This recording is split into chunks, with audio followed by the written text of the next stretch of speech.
Hello everyone, JT Viper here with a relatively short Viper unscripted video. In this video I will be addressing some comments made by the one and only Michael Rowlands while chatting with Peach Bailey. Now, the topic of Canada's Bill C-16 comes up, and it becomes fairly apparent rather quickly that Michael is not all too familiar with the implications of this bill. He asked the question, where are all these arrests? Where are all these people that are getting arrested? Yada yada yada, so on and so forth. He basically says, well, people aren't being arrested right now, so how is it a problem? Ignoring the fact that Bill C-16 has just gone through the Senate, is currently awaiting royal assent, if I'm not mistaken, and that once it is given royal assent, and in all odds it will be, it goes into law. And at that point, people can be arrested for that which is perceived as being discriminatory against people based on their quote-unquote gender identity or quote gender expression. This is how it's going to be. C-16 amends both the Criminal Code and the Canadian Constitution Acts. So it will be added to the Canadian Charter of Rights and Freedoms under the Equality section and pretty much everywhere else that it would be pertinent for particular protected differentiations. Things like you can't discriminate based on religion, sex, age, disability, all that sort of thing. But when it goes into the Criminal Code, we begin looking at the fact that discrimination, or harassment, if you will, whatever that may be deemed, again, this is where the subjective issue comes in, is now amplified. The sentencing for this is now amplified because it is now deemed a hate crime. So if you refuse to use somebody's gender pronouns, their preferred pronouns, they can claim that for you to do that intentionally is harassment. If you refuse to use this, it's an ongoing, vexatious, or otherwise unwelcome conduct. They can technically call this harassment. Now you say, well, people haven't been arrested yet. Well, no, it's not technically law as of right yet. So you can't arrest somebody based on a law that isn't a law yet. You can't arrest someone based on a bill. However, once it comes into existence, there will need to be cases that set precedent. This is how the Canadian system of common law functions. We adopted it from the English. The focus is not put so much on strict writing of laws to be very, very, very specific, but rather to allow superior courts to make decisions that set precedent and then act upon that precedent in future cases. Now, this has been a fairly long intro, 3 1/4 minutes. I'll get into Michael's comment in just 2 seconds. Give me a moment here to finish this off. There will be arrests, Michael. Once the law comes in, this will be used. If you look at the absolute vitriol fired back at people like Dr. Jordan Peterson, this will be used. This will be weaponized, if you will, to some extent, by activists looking to make a point, looking to intimidate people, to shut them up, to force them to speak in a way that they desire, as opposed to allowing that person their own speech, and then for society naturally as a whole to respond in whichever way it pleases. Much like your comments about, well, it's wrong that a store can decide they don't want to bake a cake for a gay wedding. People have, same as private enterprise has, a degree of free will upon which you cannot infringe.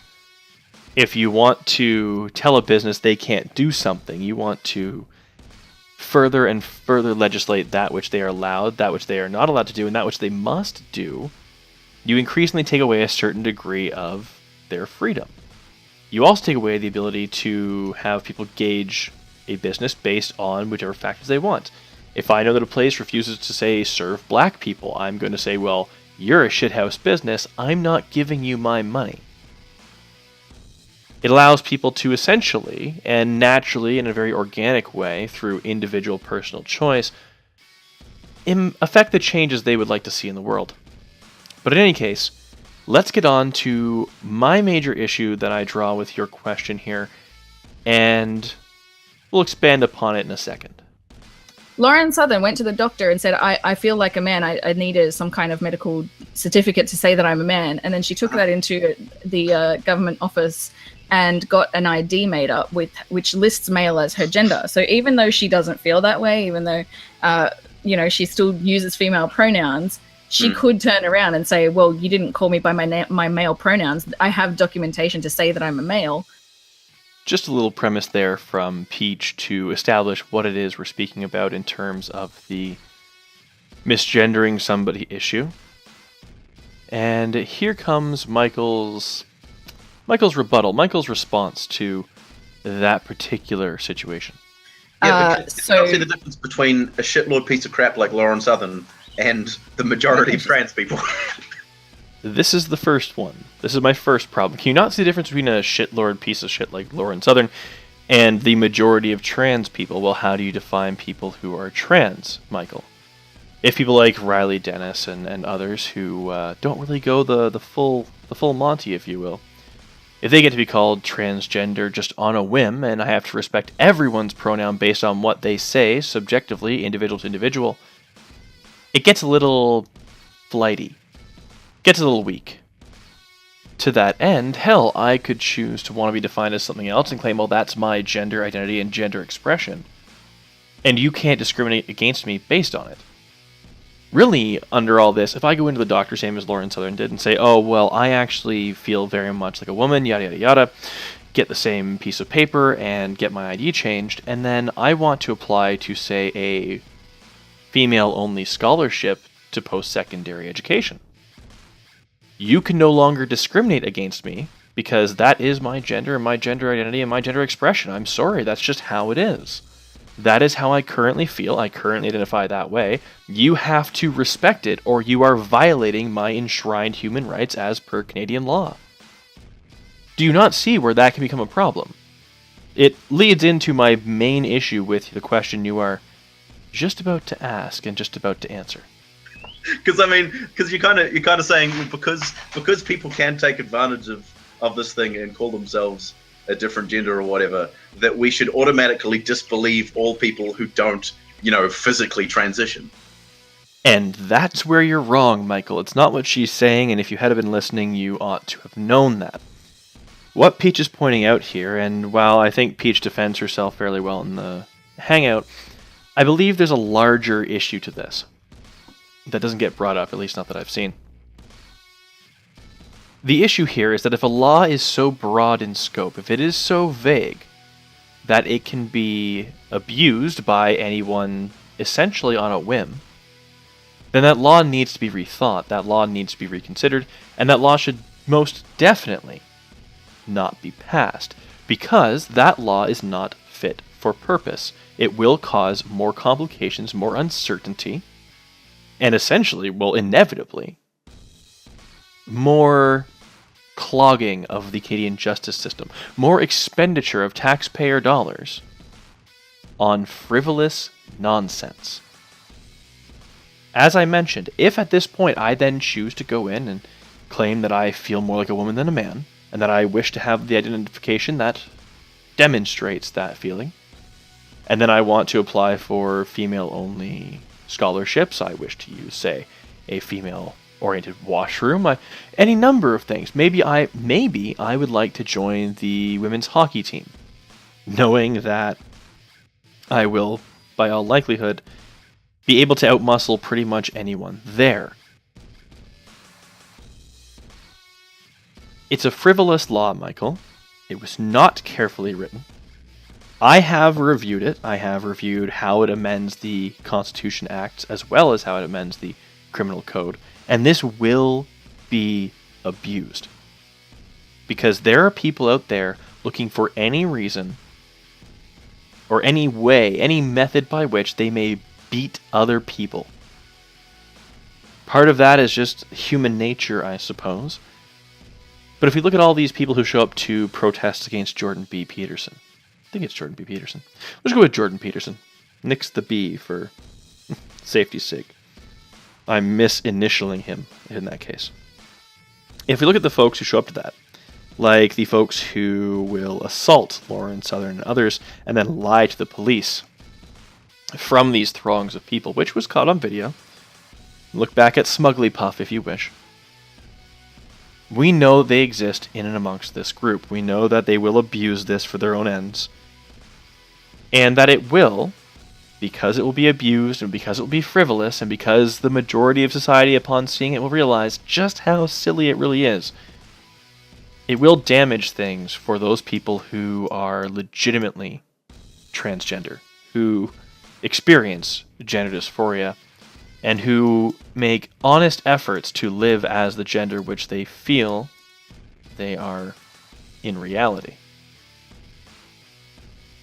In the same way that false rape accusations make it worse for legitimate victims of rape, this frivolous bill being pushed through in Canada right now will make things worse for trans people.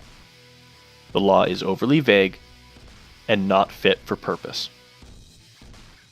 Back though to your question of where are the arrests? Show me the arrests. Where are the people being arrested? As I mentioned, it's not law yet, but this is what will happen when it is passed. Some vindictive person will claim that they were discriminated against, whether by their employer, or they will claim harassment against possibly a fellow student, possibly just a person they not too fond of. They'll wait for something, they will trump up some ridiculous charges that don't really pass, and then they will push this accusation, and if the accusation isn't followed through, if the police do not act upon it, they will cry and claim that they are being discriminated against, and they will use that to threaten the person. Say, well, you're only discriminating against me because of my gender expression. You're saying it's invalid that this person didn't actually harass me. And then the police will be forced to act, otherwise they'll face their own issues from the Human Rights Commission or from a higher authority. So they will act, and they will have to arrest somebody based on a charge that they know full well is absolute cocked up bullshit. And that person will be arrested, they will be documented, they will be put in front of a judge, possibly a jury, depending on how the selection process goes. And they will have to pay for legal counsel, whereas the person who has made the accusation will not. That person will not have to pay a dime to have made their accusation. They may have to show up to a court date, maybe they have to miss a day of work. However, the person they've accused would also have to miss that day. They would also spend that day in court while also paying for the legal fees, possibly having to pay bail. We saw this with the freedom of tweets scenario. We saw this with Stephanie Guthrie and others lodging complaints against Gregory Allen Elliott, who spent years in the justice system, tens of thousands, if not hundreds of thousands of dollars that he had to pay in legal fees, fighting all of this, for, in the end, and again, I think it was like 2.5 years without access to any device that had access to the internet, because it was online-based criminal harassment was the impetus of the entire thing, that was the reason for the charges or the accusation. So basically, he was cut off from his livelihood. He was forced to go without the internet access for, I believe, 2.5 years. And in the end, was still found guilty.